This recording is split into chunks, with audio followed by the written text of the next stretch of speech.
So today I'm going to take a look at this BBC News article which dates back to the 11th of December 25. So you can see the headlines here that it's saying London hospitals are facing a worst case scenario.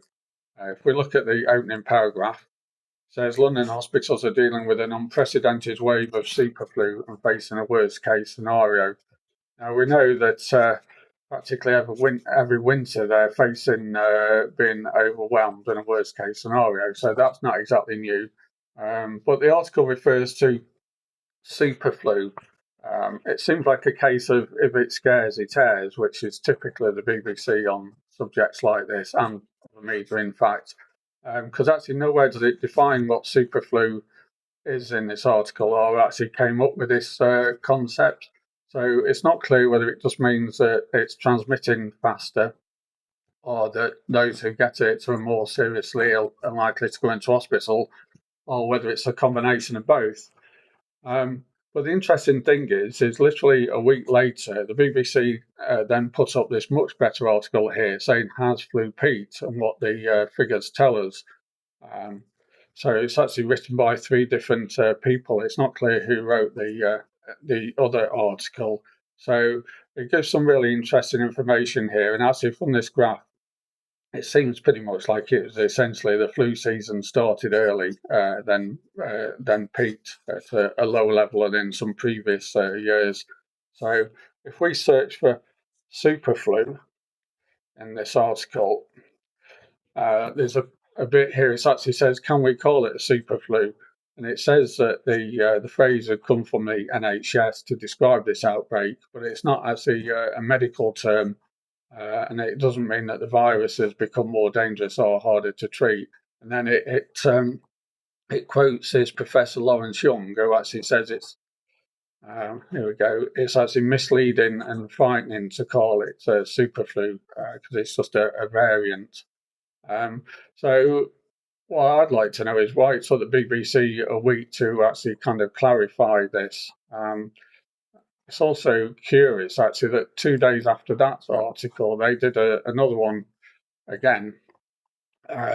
This one saying what's really going on the flu this winter. So I kind of get the impression that, there was a big scare over flu. It turned out not to be a big deal. Somebody in that first article had called it superflu, hadn't said where that name came from, and hadn't actually contacted anybody else to say whether that idea makes sense. This article also then goes on to give an explanation. If we again search for super, so it says here that was a concern, but the reality has been more in line with a normal flu season than a super flu. And then it says that the NHS England was the first organisation to call it a super flu. So it's interesting to know why NHS England called it that, because even though the season started a week early, you don't know how it's going to pan out. And as the previous graph has shown, it's actually turned out to be not as severe as some previous years. So if we search for super again,